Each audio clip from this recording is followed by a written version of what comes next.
with Onana and Matic, you know them both really well. Onana on Sunday, it didn't seem like he was coming from a place of disrespect. He was being optimistic. He was being quite positive because this is a huge game for United, and he was just on the front foot about it. And Nemanja's obviously read it the wrong way and reacted very harshly. How will Andre be feeling hearing comments like that? It's really hard. It's really hard to deal with that, and that is for sure. And again, if you look to all the quotes, you cannot see disrespect. We'll get back to our illustrious manager in just a quick second, but remember, if you like this video, please like, share and subscribe, and don't forget to click the notification button so that you know when the next Big D video hits.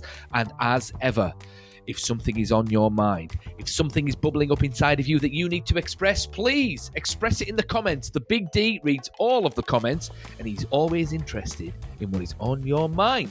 Anyway, in this clip, well, it's the pre-match press conference for Manchester United and Ruben Amorim before the big Europa League tie versus Lyon. And yeah, I mean, Ruben is going to address, amongst other things, the little spat between Andre Onana and Nemanja Matic, our former midfield dynamo. And yeah, I mean, well, I'm not going to say what he says. I mean, you can see for yourself in the clip, but he's also going to be talking about Kobbie Mainoo, and he's also going to be talking about our chances in the Europa League and all that good stuff. But stick around for after the clip, because the Big D is going to be giving his thoughts on this whole situation and this big game that we've got tonight. Anyway, here's Ruben. Kobbie's in the travelling squad. How good is it to have him back with the group, and can he start tomorrow? Is he fit enough now, or is it a player that you're going to have to be careful with? No, in this moment we have to be careful with Kobbie. He had some games out, so we have to be careful with his fitness. We are really happy to have more options, and the option like Kobbie Mainoo, with the quality that he has, he can play in different positions. He's already played as a 6, as an 8, as a 10. So we are really pleased to have Kobbie Mainoo, but we have to be careful, and we need Kobbie Mainoo fit and fresh. Things are obviously improving on the injury front, but Matthias is out, Toby's out. Can you provide an update on their situations? Yeah, Mate has a problem in his foot. We are trying to assess. We still don't have the data that he can return. Toby has a small issue in his legs, so we hope to have him in a few weeks. Jamie. Hi, Ruben. Just going back to Kobbie. You mentioned there you played him as a 10, for example. He started for England in the Euro finals as sort of central midfielder. Can he play there properly for Manchester United, in your opinion? Do you view him as being able to play that position? Yeah, he can play. I think in England sometimes they play with 3 defenders also. It was more or less the same position, so he can play. Of course, we need to help him, and we need to find like a little bit like Casemiro in this moment is playing better, because we are understanding better the way Casemiro can play, and I think we can do that with Kobbie, because he has a lot of qualities. He's really good on the ball, but he also really good near the opponent's box. So we'll try to manage all that, to try to find the right space for a player like Kobbie. So I fully accept he's a young, he's still a very young player, but having started for England in that final and done very well last season, when you say you need to help him, in which way exactly? Because he seems already, very good. Yeah, but I think that is also a little bit the problem. When I see Kobbie Mainoo, I see a lot of talent, but in the way I see it, I could be wrong. That's for sure. I see some things that Kobbie Mainoo has to improve. The pace during the game. He has qualities that we can use it. Like I said, in build-up, he needs to improve. Near the box, he has a lot of talent.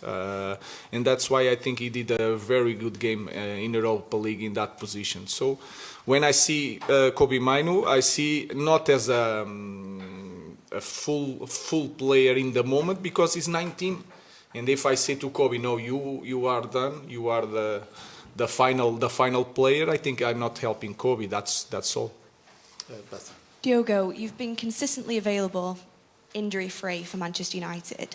Cristiano Ronaldo has also name-dropped you as a player who he thinks a United player can reach the top of his game. What behaviours and what routines do you use to stay consistent, and do you try and teach these to the younger players who are coming into a busy schedule and big intensities in the game?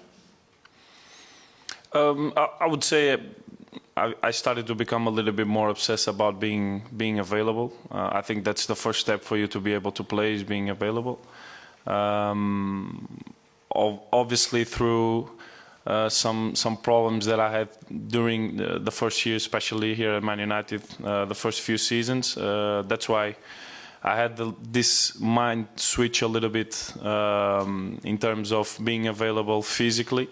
And then obviously I become a little bit more obsessed. Having Cristiano as a teammate helped me to understand a little bit more and try to know my body a little bit more and try to do the things a little bit more consistently. And then obviously with game time, with having more confidence in your game and playing more games, I think that becomes like a snowball.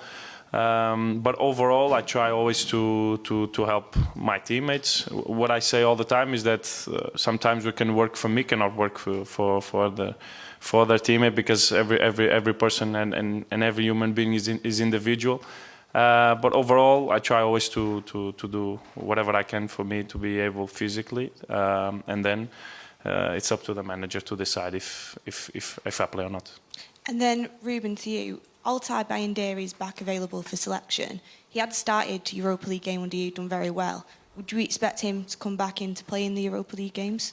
We'll see. Tomorrow he's going to play Onana, and Altay is returning now. So we have three top goalkeepers that are ready to play. And just on the Onana starting, as you've just revealed. Obviously, we've seen the comments between Matic and Andre Onana. How do you think that will affect the game tomorrow? Do you think it adds anything to it? I think tomorrow will not matter. I think if you see the full quote of Andre Onana, is quite different. The first sentence is Lyon is a very, very good team. So I think sometimes the players don't listen, or the coaches don't listen the full quote, and sometimes it's just a misunderstanding. And I know Matic also. He's a great guy. So tomorrow is going to be a normal game. Callum. Mr. Amorim, after you defeated Real Sociedad, you made mention of the physicality that was necessary to do that. And you also said that Lyon would be a very different physical prospect. Could you elaborate a little bit more? How do you go into this mindset knowing you need to attack this team in a different way than you did in the previous round? Yes, if you look, in that department it's quite simple. If you look the team of Lyon, they are stronger, faster and bigger than Real Sociedad. They play a different football, but they have since Paulo Fonseca is here, they are winning most of the games. They are scoring more goals. They are suffering a few number of goals. So it's a strong team physically, but they have a type of game that is really based on possession. So it's going to be a different game. And you feel it against Real Sociedad. Sometimes you make a lot of runs with Rasmus, with Josh. To do that against this team is going to be harder to do it all the time. And we have to arrange other ways to win the game. Ruben, Nemanja had some very nice quotes about you, what you were like as a teammate, and how he thinks some of your strengths then have helped you in coaching. He said you were the most optimistic guy in the dressing room, regardless of what the situation was. Have you carried that trait into coaching? That is clear. I'm always saying that we are going to win the Premier League, so you can see it that I'm really optimistic. So I think it's something that you're born with that. You cannot change. You cannot fake it. You can fake it for a while, but through your life, you are who you are, and I'm like that. So I'm seeing things in the positive way. Sometimes I get a little bit frustrated, but it's a characteristic that like any other. And then with Onana and Matic, you know them both really well. Onana on Sunday, it didn't seem like he was coming from a place of disrespect. He was being optimistic. He was being quite positive because this is a huge game for United, and he was just on the front foot about it. And Nemanja's obviously read it the wrong way and reacted very harshly. How will Andre be feeling hearing comments like that? It's really hard. It's really hard to deal with that, and that is for sure. And again, if you look to all the quotes, you cannot see disrespect there. Just respect, but trying to give confidence and to show confidence in his team, especially in this year. So everybody can talk bad things about Manchester United. Sometimes our group, as a player, as a coach, as a staff, has to show some confidence in our team. So I think that's all. And again, I know really well Nemanja Matic and how good guy he is. So he hears some things by half, not the whole story. So that for me is clear in this situation. Hello, sir. I'm Noah from Ziggo Sport Netherlands. Question to the coach. Could you tell us a bit about the importance of this league for your squad, as it also might be the only possibility for United to gain European football next season?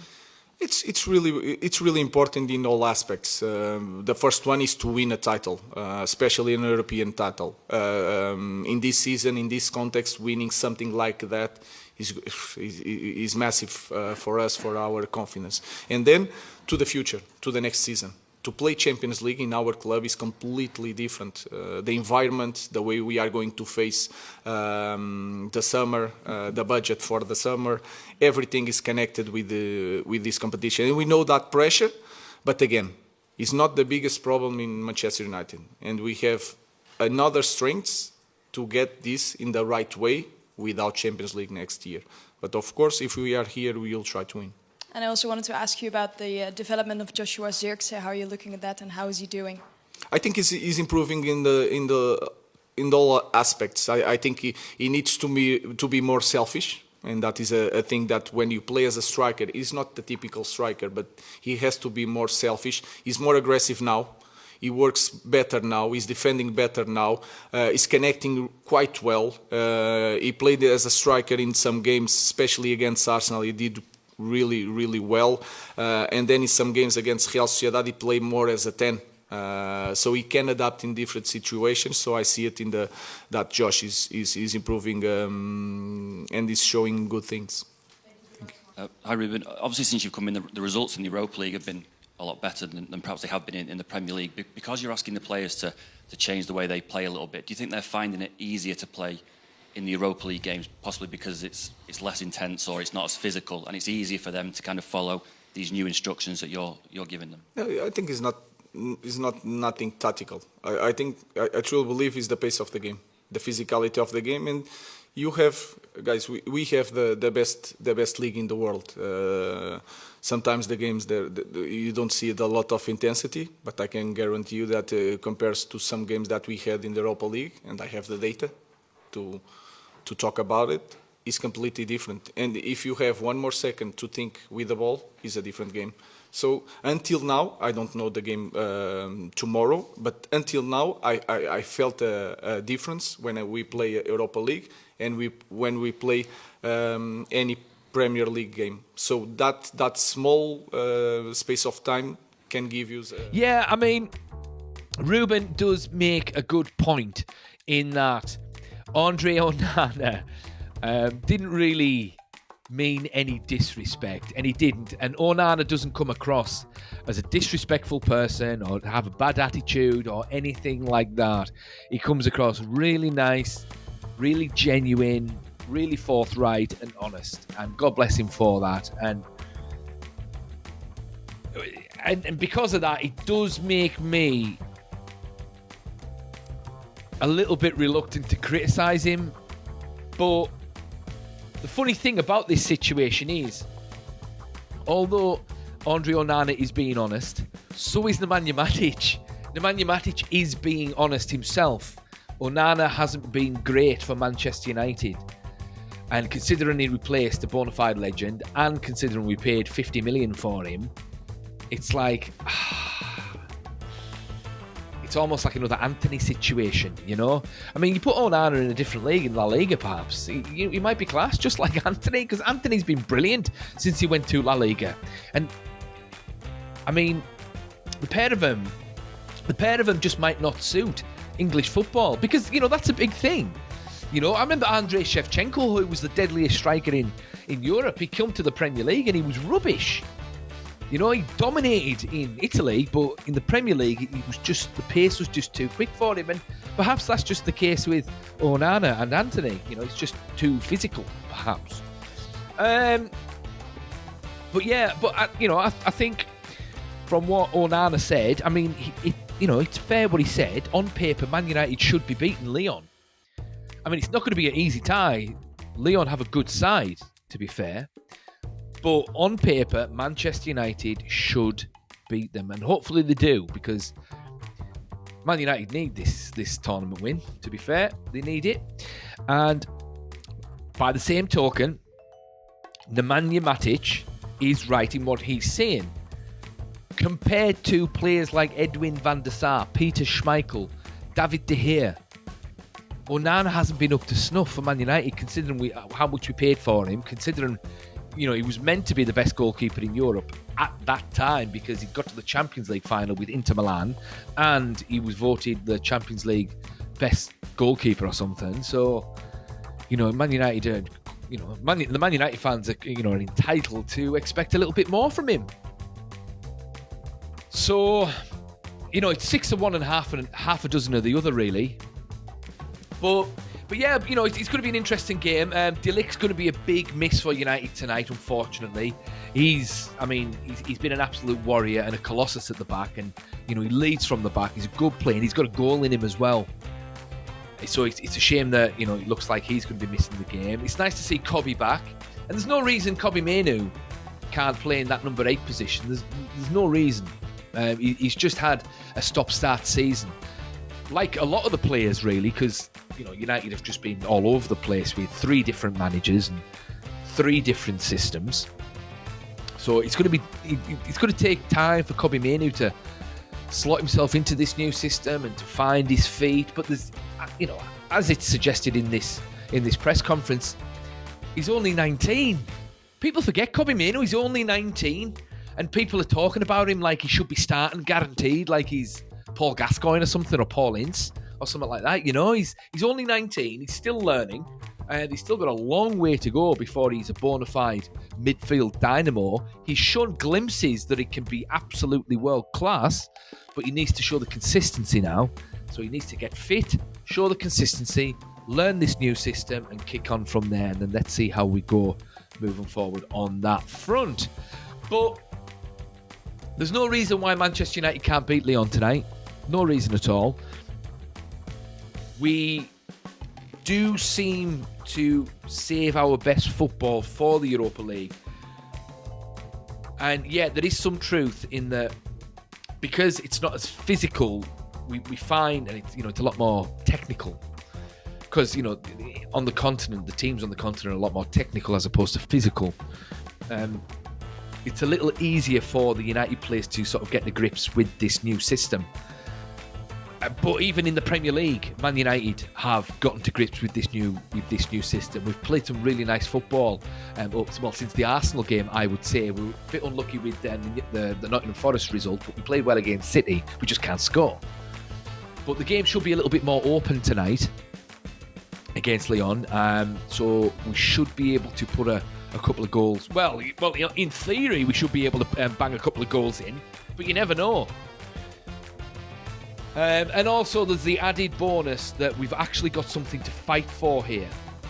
Because the league's done for United. It's done. We're not going to get relegated. We're not going to qualify for Europe via the league. We're not going to get to the Champions League via the league. And we're certainly not going to win the league. So we're just kind of using the Premier League as almost like a fitness exercise, really, and an opportunity to sort of practice this system.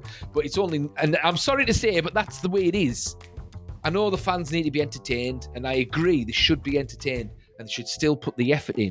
But there's always that subconscious sort of switch that if there's nothing to play for, it just kind of switches off. And that's what happens in the summer with the pre-season friendlies. it just doesn't have that competitive bite. And I don't feel as though United have had that competitive bite in the league for a while now. Whereas in Europe, because they've got something to play for, they should have that extra edge. Hopefully, anyway. Hopefully. So, with regards to this game tonight, Lyon, they are dangerous. They've got Lacazette, they've got Almada, they've got Matic, they've got Tagliafico. I'm sure there's one or two others whose name escaped me at this point. But, so yeah, they are dangerous. But it's an interesting game. It really is. It's hard to predict it, really, because it could be one of those games where Lyon provide a tactical masterclass and they just bang 2 goals in and beat us 2-0 because we can't score. Or it could be a bore draw.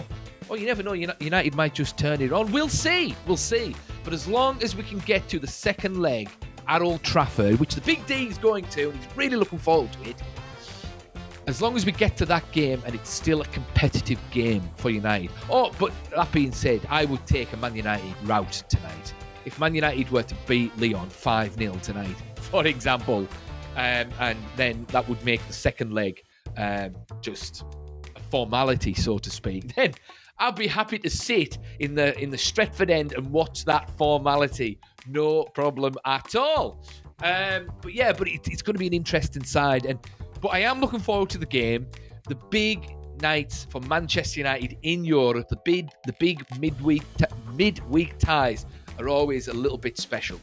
They always are, and hopefully it's another step in the right direction for Ruben Amorim, for Ineos, and for Manchester United. And I'd really like to see Højlund bag a couple of goals at the very least, because he does work hard. He does, and I do think there's a player there. And if we can just find him tonight, and if he learns how to use his head, and we can whip in a couple of balls for him, and he just nicks a few on, that'll do his confidence the world of good. Because if somehow, like, one of them strikers, let's say Rasmus Højlund finds his shooting boots in this team from tonight, there's no reason why Man United can't win the Europa League. Because this team is a goal scorer away from shooting up the Premier League table. Shooting up. One player, one goal scorer. One man doesn't make a team, but one man can make a difference. And in this instance, we are lacking a regular goal scorer. So hopefully, Rasmus Højlund can just click, click, click, click, click, click. And he starts banging them in. And let's hope he starts tonight. We'll see. Anyway, but what do you think? What do you think of the tie tonight? What's your prediction? Do you think the Onana and Matic situation was blown all out of proportion? Do you think Man United will find their shooting boots tonight? You tell me. Thoughts in the comments. The Big D, as ever, will see you in the next one.